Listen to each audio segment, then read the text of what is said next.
Welcome to Hidden Wounds. Before we delve into the incredible account of survival and retribution, I must convey something of great importance. If you are tuned into this channel, it's likely you have experienced betrayal, manipulation, or have been underestimated by people due to your age. Perhaps you've been told you are too old to put up a fight, too decent to be ruthless, or too ingrained in your ways to alter your circumstances. Allow me to state this unequivocally. Those people are mistaken, and the story I am about to share will prove it. My name is Arthur Blackwood, and I need you to grasp a fundamental truth about survival. It isn't about possessing the greatest strength or the most speed. It's about being the most intelligent, the most prepared, and, when the situation demands, the most unforgiving. At 62, with silver hair that adds a certain distinction and a vintage watch that has marked 4 decades of marriage and 2 years as a widower, I believed I had witnessed every form of betrayal this world could conceive. I was profoundly wrong. It was on a Tuesday morning in October that I discovered someone had marked me for death. I was making my way across the parking garage beneath the First National Building in Chicago, the sound of my dress shoes echoing on the concrete, a rhythm that had accompanied me through innumerable business meetings over the years. The inheritance meeting was set for 10 o'clock sharp, a formal affair to go over the distribution of my late wife's estate, though the final outcome had been settled months prior when her will was first read. My black sedan was parked in its customary spot, its polished surface reflecting the dim fluorescent lights, a symbol of power and precision. I had owned the vehicle for 3 years, having selected it not for its opulence, but for its unwavering reliability. My wife, Helena, had instilled in me the belief that all tools, whether they be investments, employees, or automobiles, must be dependable. I was reaching into my coat for my keys when a voice cut through the quiet. Sir, please don't start your car." A disheveled man was hurrying toward me, his clothes frayed and soiled, his face etched with a desperate urgency. My initial impulse was one of caution, to create distance between myself and this stranger who was clearly agitated. But there was something in his voice, a genuine terror, not the ramblings of a troubled mind, that made me hesitate. "Please," he panted, halting just beyond arm's length. "Your daughter-in-law, she hired someone. There's something underneath your car." The world seemed to lurch sideways. "What did you just say?" "Wires. Under the driver's seat. I saw them rigging it an hour ago. She paid them, a lot of cash. Said to make it look like an accident. My daughter-in-law, Isabella. My son's wife of 3 years. The woman who had entered our family with ambition sparkling in her eyes and a hunger for our fortune in her heart. The very woman who had spent the last 6 months contesting every clause of my wife's will, every trust fund allocation, every single decision that left me in control of the empire we had painstakingly built together. I took a long, hard look at this man. His eyes, despite his grim circumstances, were lucid. He was not disconnected from reality. He was a witness to a serious crime. "Show me," I said, my voice quiet but firm. He led me around to the driver's side and pointed beneath the car's frame. Even in the dim lighting of the garage, I saw them. Thin, unfamiliar wires, professionally attached, leading to a device that sent a chill through my veins. A bomb. Someone had transformed my car into an instrument of my own demise. I stood there for a moment, letting the cold reality wash over me. Someone had looked at Arthur Blackwood, widower father, the man who had co-founded a multi-million-dollar enterprise from scratch, and had decided I was merely an obstacle to be eliminated. They had made a grave miscalculation. "What is your name?" I asked the man. Samuel Jones. Samuel, you have just saved my life. More importantly, you have given me the precise tool I need to dismantle someone who believed she was smarter than me. I took out my phone, not to dial 911, but to call my private driver. Within 10 minutes, Marcus arrived with a different vehicle. A security measure my wife had insisted upon years ago when a business rivalry had become dangerously personal. Blackwood, is everything all right? Everything is perfect, Marcus. We are proceeding to the inheritance meeting, and Samuel here is about to be handsomely rewarded for his civic-mindedness. I handed Samuel $500 in cash and my business card. I want you to call this number in 2 hours. Tell the person who answers that Arthur Blackwood said, "You are to be given a position in our building's maintenance department." And Samuel, not a word of this to anyone. Not yet. As Marcus drove me toward the law firm, I gazed out at the city skyline that my wife and I had helped shape with our vision and capital. Someone from my own family had attempted to wipe me from existence, to seize what we had built by simply taking me out of the picture. They had forgotten a critical detail about Arthur Blackwood. I was not just Helena's widower. I was her partner, her equal, her match in every sense. I had stood by her through corporate battles, hostile takeovers, and betrayals that would have crushed lesser men. This was just another form of warfare. And I had always been exceptionally good at war. The inheritance meeting would continue as scheduled. Isabella would be present, performing her role as the grieving daughter-in-law, feigning concern over family finances, eager to see that everyone got their fair share.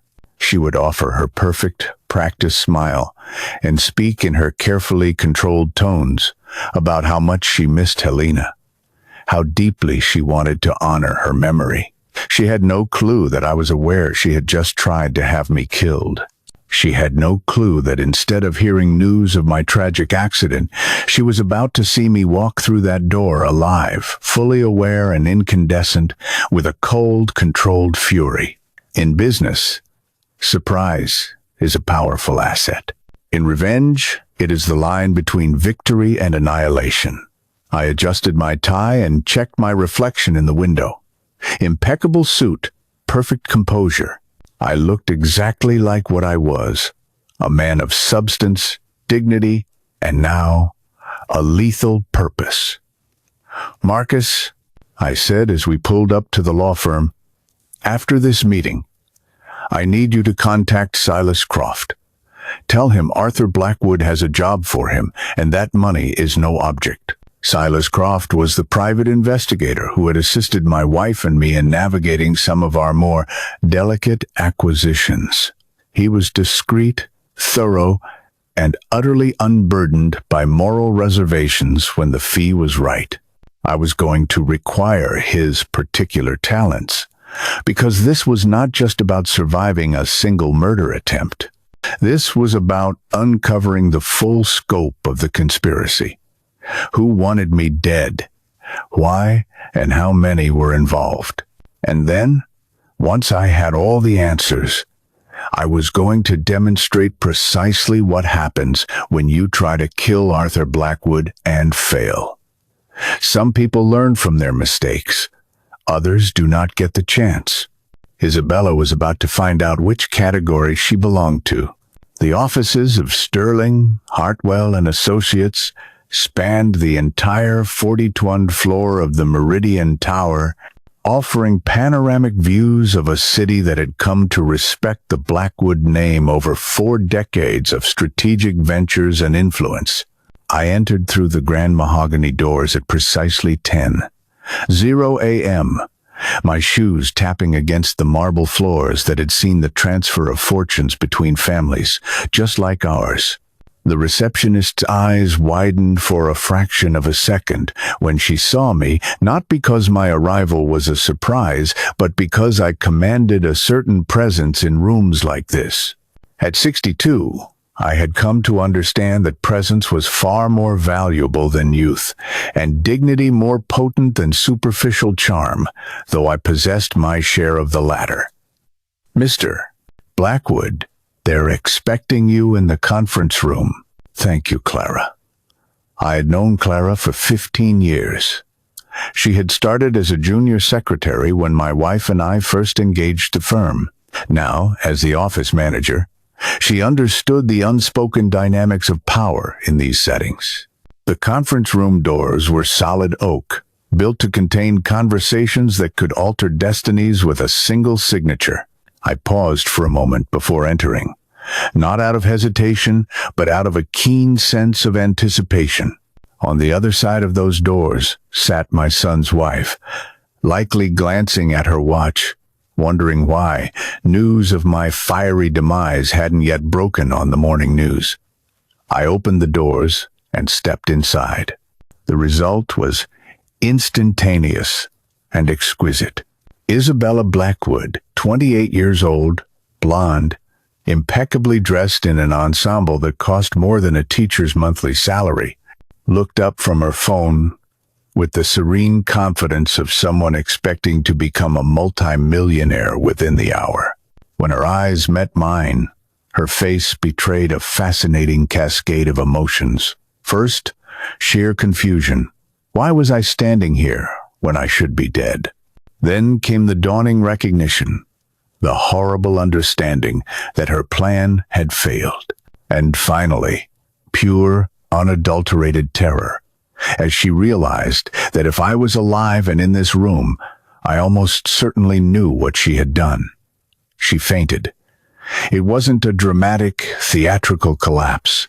She simply crumpled in her chair, her phone clattering onto the polished table, her expensive makeup suddenly looking garish against skin that had turned the color of bleached paper. "Isabella!" My son, Leo, shot up from his seat and rushed to his wife's side. "Someone get a doctor?" "I don't believe that will be necessary," I said calmly, taking my seat at the head of the long conference table. "I suspect she's just a bit overwhelmed with surprise at seeing me here." Attorney Preston Hayes looked from Isabella's unconscious form to my composed demeanor, his expression that of a man who just realized he was caught in a family drama, far exceeding the usual inheritance squabbles. "Mr. Blackwood," he began carefully, "perhaps we ought to reschedule." "Absolutely not," I cut in. "Isabella will recover shortly, and we have important matters to attend to." I surveyed the room. My son Leo, 34 years old, blessed with his mother's good looks but none of her fortitude. My daughter-in-law Isabella, slowly being revived with a glass of water. Preston Hayes, our family's counsel for 2 decades, and his estate specialist, 3 junior associates, poised with their notepads. "Now then," I continued, "before Isabella's episode, I believe Mr. Hayes was about to review the primary provisions of my late wife's will." Isabella was sitting up now, some color returning to her cheeks, but her eyes were locked on me, trying to solve an impossible equation. How was I alive? How was I sitting here discussing asset distributions when I should have been a news report? "Yes." Hayes cleared his throat and opened a thick legal binder. "As we covered in our initial meetings, Helena Blackwood's will leaves the controlling interest in all family businesses, investments, and properties to her husband, Arthur Blackwood. The provisions are exceptionally clear and comprehensive." "What does that mean exactly?" Isabella's voice was steadier, but a tremor of tension ran beneath it. "It means," I said softly, "that every dollar, every share, every property, and every business decision is under my authority. Your husband, my son, receives a generous trust that will ensure his family's comfort, but the control, the real power, remains with me." "That can't be right," Isabella protested, looking around the table as if for support. "Helena always said family takes care of family. She wouldn't have left everything to one person, as if my relationship to the fortune we built was secondary, as if I were an outsider, not the man who was an equal partner in creating every cent of it. Helena left everything to the person she trusted most, I replied, my voice imbued with the weight of our 40-year partnership. The person who helped her make every major decision for 4 decades. The person who understood her wishes better than anyone else in this room.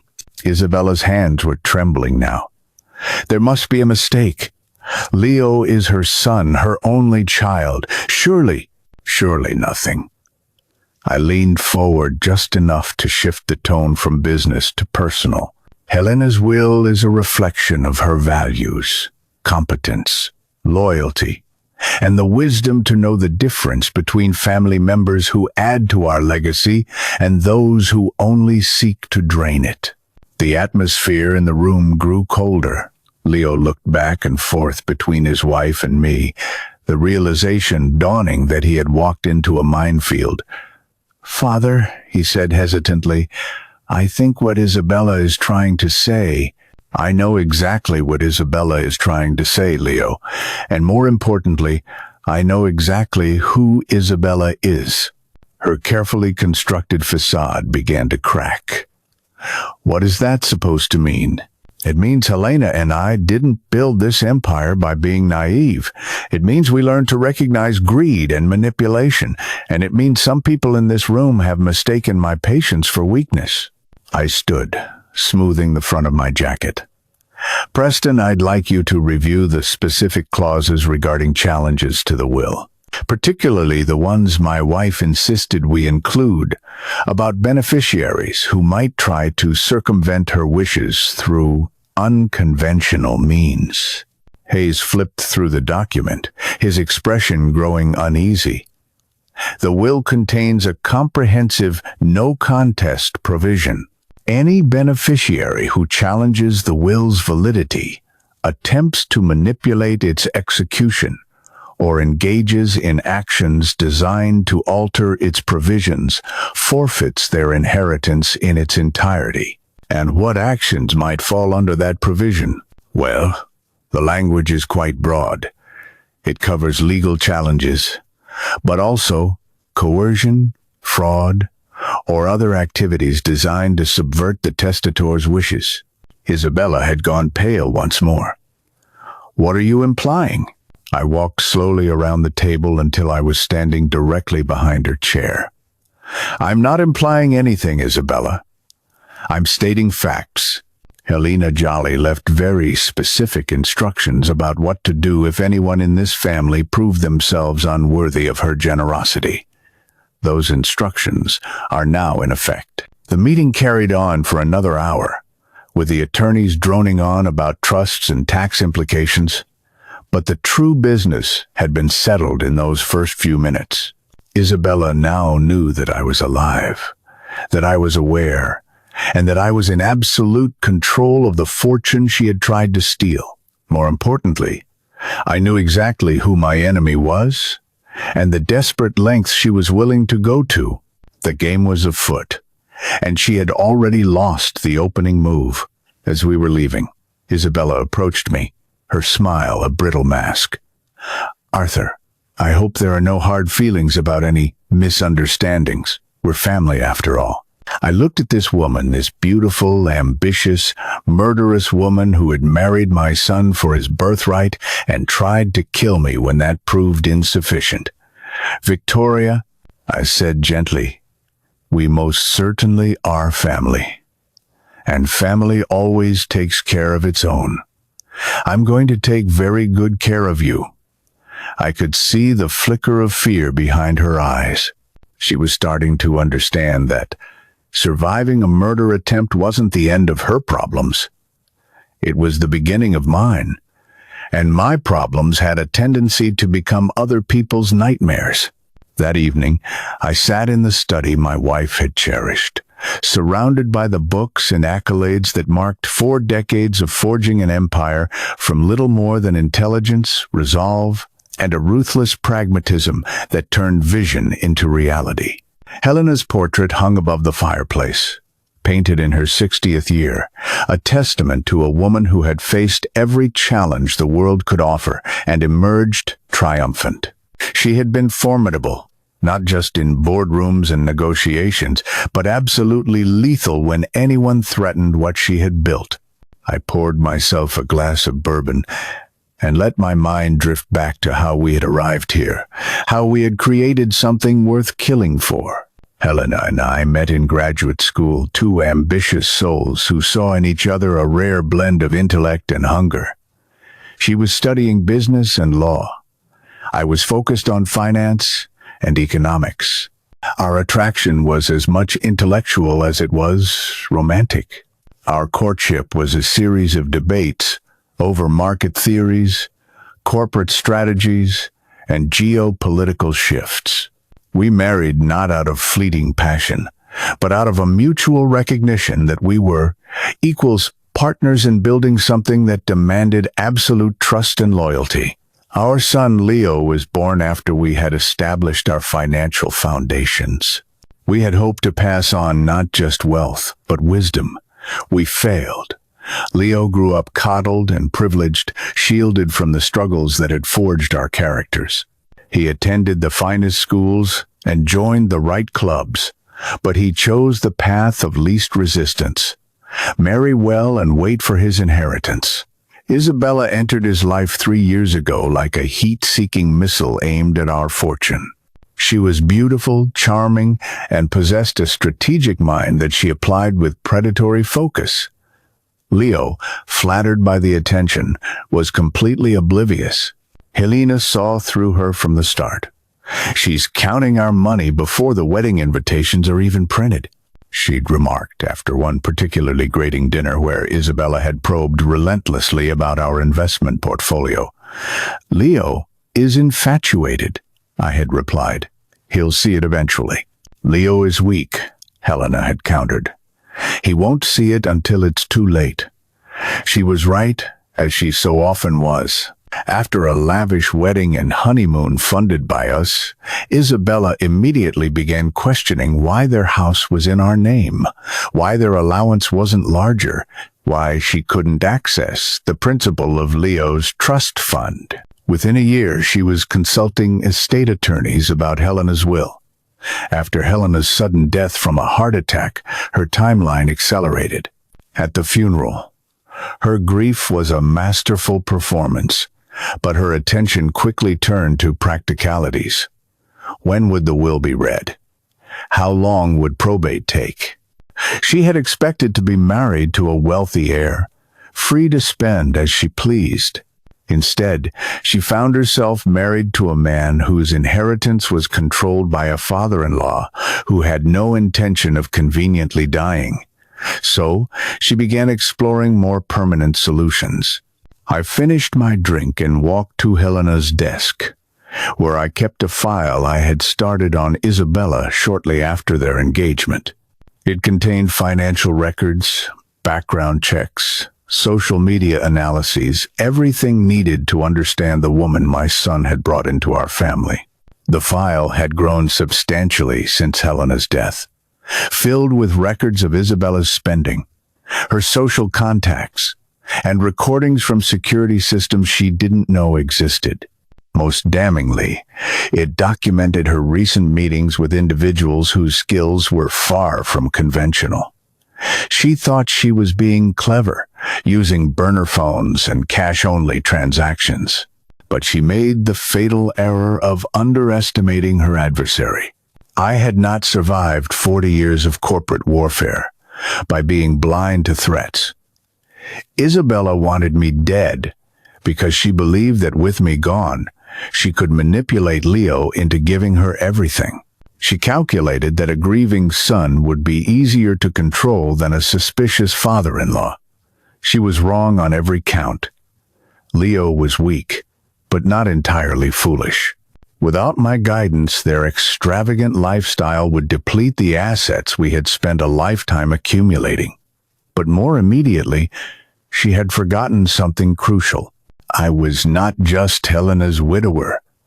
I was her equal, her partner in every way.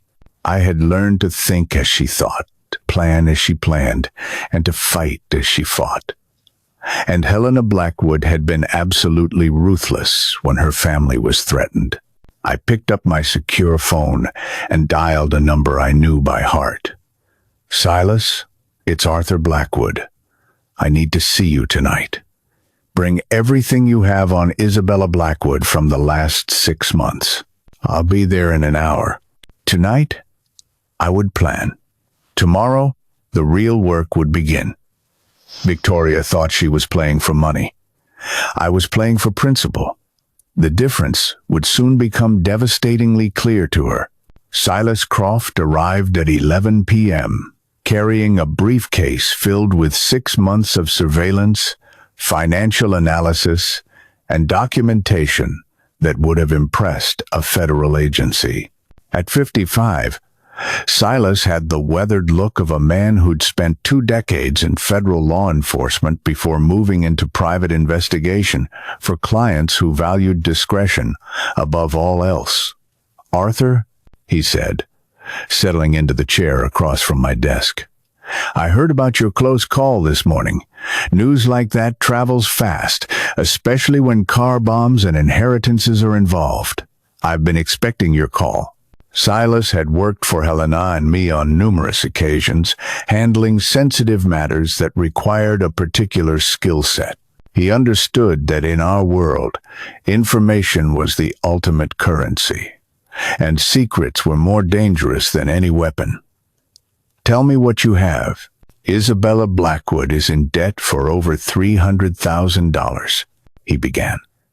"Credit cards, personal loans, some gambling markers owed to very unforgiving people.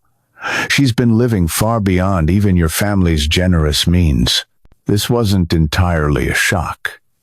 "There's more," Silas continued. "She's been having an affair with a man named Ricardo Vargas. Ex-military, now works as a problem solver." "The man who planted the bomb?" "Almost certainly. Vargas has ties to organized crime and specializes in making problems permanently disappear.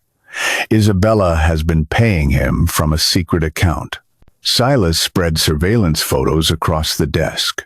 Isabella meeting a dark-haired man in restaurants, hotel lobbies, and parking garages.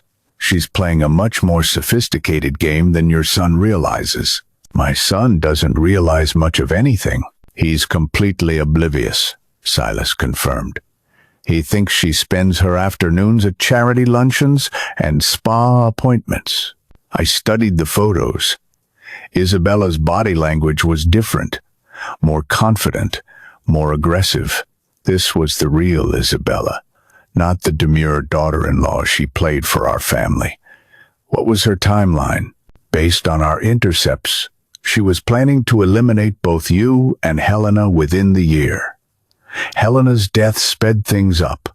Her fallback strategy was to have you killed, then console a grieving Leo while convincing him to liquidate the estate and move the funds offshore where she could control them. The calculated coldness of her plan was almost impressive. She hadn't just plotted my murder. She'd planned the systematic theft of our entire legacy. She underestimated one crucial factor, I said.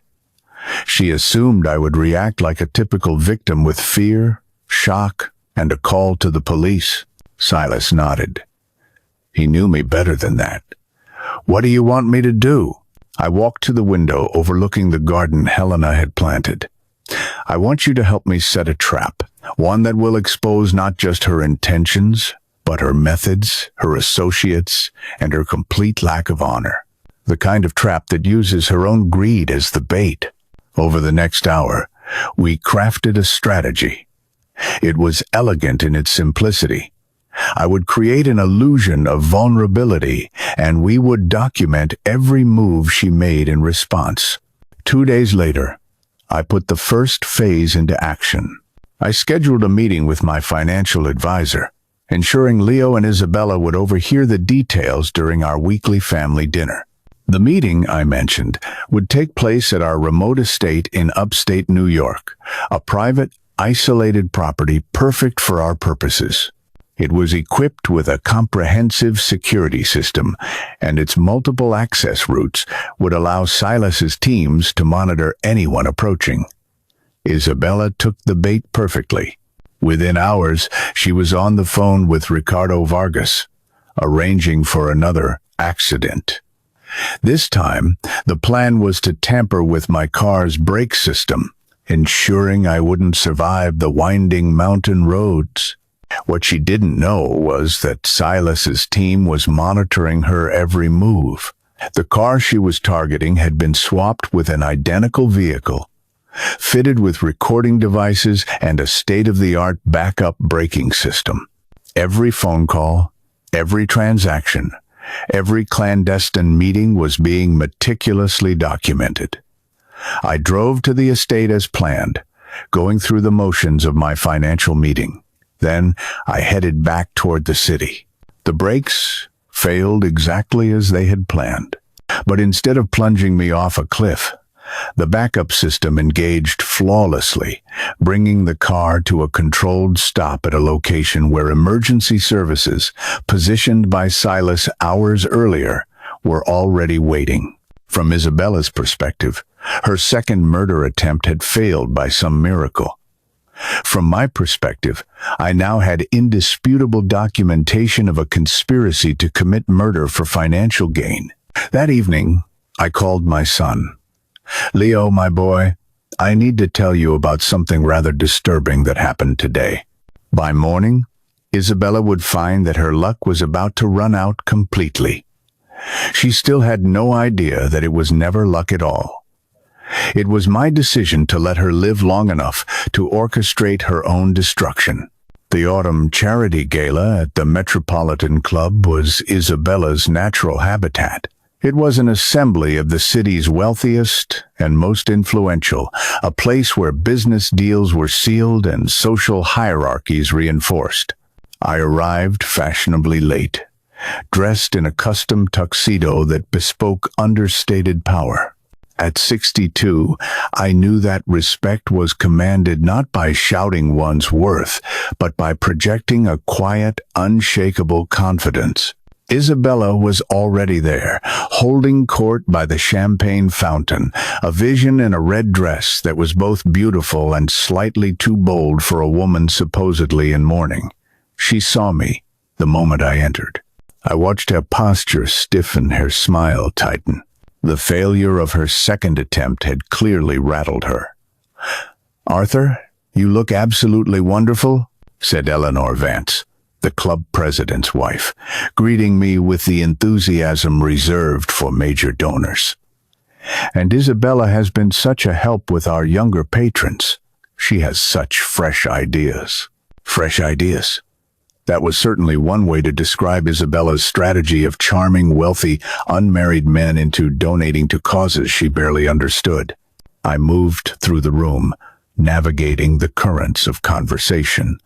"Mr. Blackwood, I was so sorry to hear about your recent car troubles," a young construction magnate said, fishing for a contract.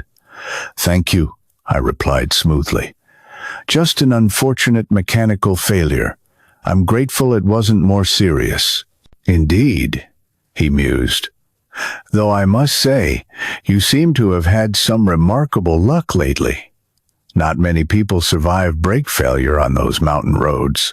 The comment was casual, but the underlying curiosity was exactly what I had intended to cultivate. Rumors were spreading. I spent the evening playing my part, the gracious widower, a bit shaken by recent events but determined to carry on. But all the while, I watched Isabella. She worked the room with the efficiency of a predator, always positioning herself to overhear discussions about business, investments, and most importantly, the whispers about my recent accidents. Around 10 p.m., she approached me directly. "Arthur, you look radiant tonight. How are you holding up after your frightening experience?" "I'm managing, Isabella. Though I must admit, It's made me think seriously about my own mortality. At my age, every day is a gift." Her eyes sharpened with interest.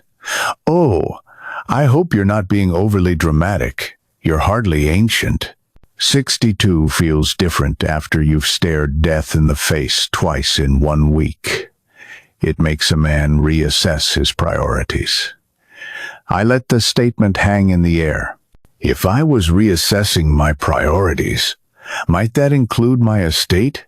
"Well," she said carefully, "I certainly hope you aren't making any major decisions while you're still processing these traumatic events."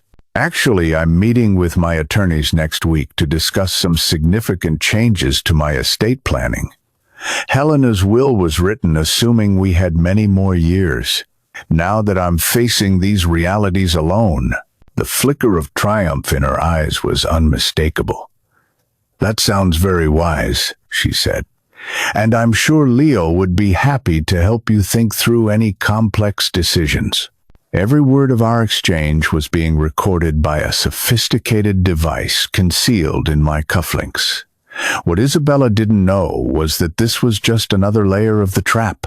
As the evening wound down, I saw her slip into an alcove to make a phone call. Silas's lip-reading expert later confirmed my suspicions. She was calling Ricardo Vargas, telling him to accelerate their timeline. If I was changing my will, they had to act fast. The third attempt would come soon. It would be their most desperate, and their most thoroughly documented. I smiled, waved my goodbyes, and walked out of that ballroom feeling more alive and more dangerous than ever. In warfare, the most effective tactic is to let your enemy believe they are winning, right up until the moment of their utter annihilation. I arrived at Silas's nondescript downtown office at 7 a.m.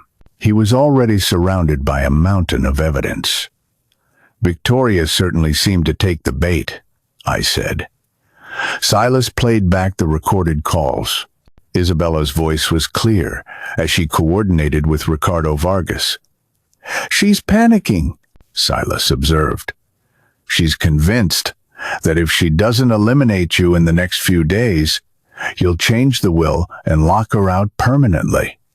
Santos is also frustrated.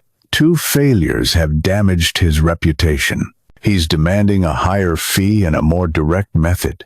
He handed me a file on Vargas, former Special Forces, now a high-priced mercenary. "He's not just her lover," Silas continued. "He's her exit strategy. If this succeeds, she plans to divorce Leo and leave the country with him." Then Silas dropped a bombshell. "There's something else.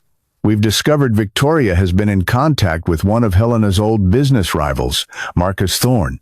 This changed everything. Thorne was a man whose company Helena had driven into bankruptcy 15 years ago after he'd resorted to bribery and intimidation. He'd been seeking revenge ever since. "What kind of contact?" Victoria approached him 6 months ago. "If she succeeds in eliminating you and gaining control of the assets, she's promised Thorne inside information that would allow him to sabotage our current projects and reclaim his position." The sheer scale of her betrayal was breathtaking. She wasn't just planning to steal our money. She was planning to weaponize our own business intelligence to help our enemy destroy our legacy. "Harrison," I said, my voice cold as steel, "I want complete documentation of every communication between Victoria, Santos, and Thorne. I want enough evidence to not only convict her of attempted murder, but to expose this entire conspiracy." "Already in progress," he confirmed. "But Arthur, you need to understand, with Thorne involved, this becomes much more dangerous.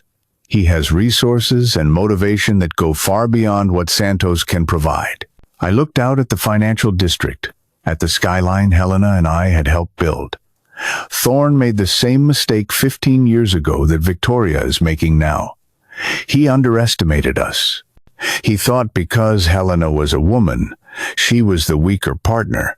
He's about to learn that Helena was the diplomatic one. I'm going to show all of them what happens when you threaten not just my life, but my wife's legacy. I turned back to Silas. I want you to arrange a meeting with Detective Harding at CPD. It's time to bring law enforcement into this, but on our terms. I want to control how and when this unfolds. What about Leo? Silas asked. He's going to be collateral damage. Leo made his choice when he married a woman who tried to kill his father, I said flatly. He made his choice when he ignored the obvious signs of her crimes. He made his choice when he decided that willful blindness was easier than facing a difficult truth. Some choices have permanent consequences. We spent the rest of an hour finalizing the plan for the final phase of our operation.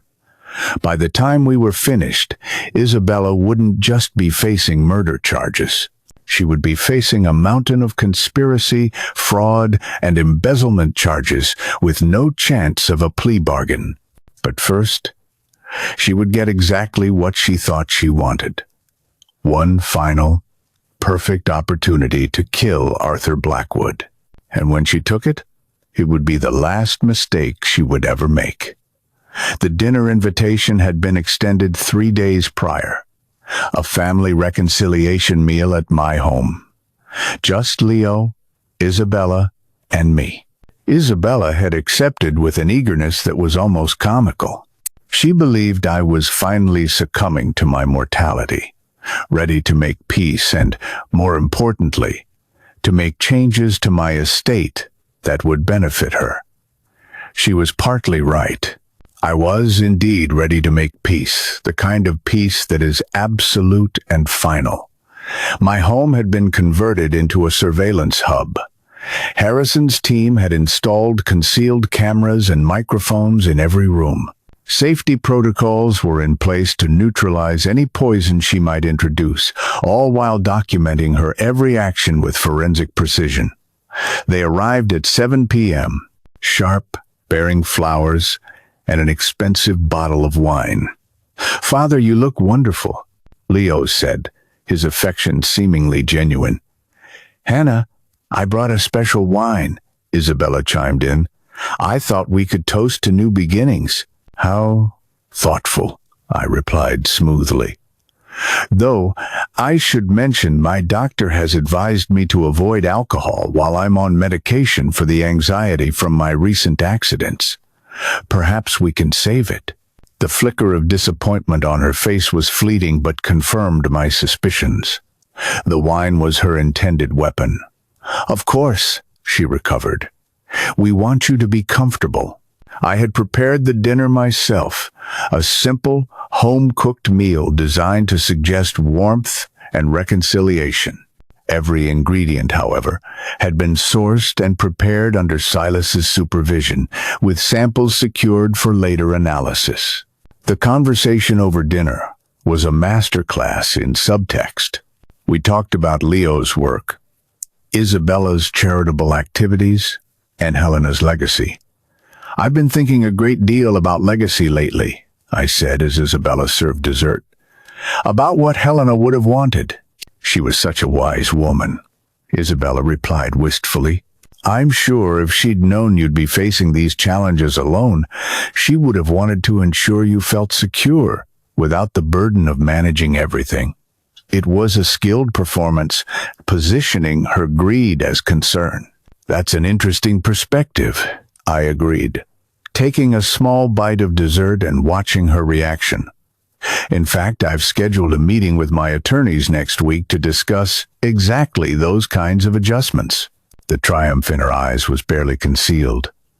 "Father, that sounds very wise," Leo said, relief in his voice. "Isabella and I just want what's best for you." "I know," I said, "which is why I've decided to make some significant changes." I excused myself to retrieve some documents from my study, leaving them alone. The hidden microphones captured their hushed, urgent whispers. "Is it working?" Leo asked. "Give it 20 minutes," Isabella replied. "By then he'll be too sick to think clearly. That's when you'll suggest he sign the new power of attorney documents tonight. And if he refuses, he won't be in any condition to refuse. I returned to the dining room carrying a folder. Isabella was helpfully refilling my water glass. What she didn't know was that the substance she'd tried to introduce had been neutralized by compounds Silas's team had added to all the beverages hours earlier. "Now then," I said, opening the folder. "Let me show you the changes I'm planning." I spread the documents across the table. They weren't estate modifications. They were printouts of her affair with Ricardo Vargas, bank statements from her embezzlement scheme, evidence of her conspiracy with Marcus Thorne, and a full transcript of her call planning my murder for that evening. The silence was absolute. Her face went through the now familiar sequence: confusion, recognition, terror. "I don't know what you're talking about," she whispered. "Of course you do. Just as you know that the poison you put in my water has been neutralized. Just as you know that this entire conversation has been recorded. And just as you know that police officers are waiting outside for my signal." Leo stared at his wife, finally seeing her for who she was. "Isabella, tell me this isn't true." "Leo," I said gently, "your wife has tried to kill me 4 times. She has stolen $500,000 from charities. She planned to divorce you and flee the country with her lover. And tonight, she brought poison to our dinner table." Isabella shot to her feet, her chair crashing to the floor. "You can't prove any of this?" "Actually, I can prove all of it. Your lover, Ricardo Vargas, was arrested this afternoon. Your co-conspirator, Marcus Thorne, is in federal custody. There's nowhere to run." For the first time since I'd known her, her perfect composure shattered completely. She collapsed into desperate, racking sobs. I just needed... "You wanted everything," I interrupted. "You needed nothing. And now, you have exactly what you've earned." I picked up my phone and dialed Silas. "You can come in now." Moments later, the house filled with police and federal agents. As they led a handcuffed Isabella away, she turned for one last look. "This isn't over," she hissed. "Isabella," I replied, my voice calm and steady. "For you, everything is over." Leo sat at the table, staring at the evidence of his wife's crimes. "Father," he said finally, his voice hollow, "I had no idea." "Leo, we will discuss what you did and did not know tomorrow. Tonight, I suggest you call a very good attorney. You're going to need one." The following day, Leo arrived with his lawyer, a sharp-eyed woman named Rebecca Shaw. I, along with Silas, was waiting in the formal living room. We laid out the full scope of the evidence against him. His signatures on the fraudulent charity invoices, the withdrawal authorizations for payments to Ricardo Vargas, and the damning audio from the previous night's dinner. "This is conspiracy to commit murder," I stated flatly. Leo wasn't just present. He was an active participant in the plan to exploit my poisoning. Leo finally broke down, sobbing that he thought Isabella was just going to make me sick, to scare me into giving them control. "Leo," I said, my voice devoid of pity, "you thought your wife drugging your father to manipulate him into signing over his fortune was an acceptable plan. How is that morally superior to murder?" His lawyer, recognizing the dire situation, asked my intentions. I stood and looked out at the garden Helena had planted. "Leo is my son. He carries our name, but he has demonstrated that he inherited none of our character. I will not press charges against him myself. But neither will I protect him from the federal investigation. If the prosecutors decide his actions were criminal, he will face the consequences alone." And the family business? His lawyer asked. Leo is hereby removed from all corporate boards, stripped of all management authority, and excluded from all business decisions.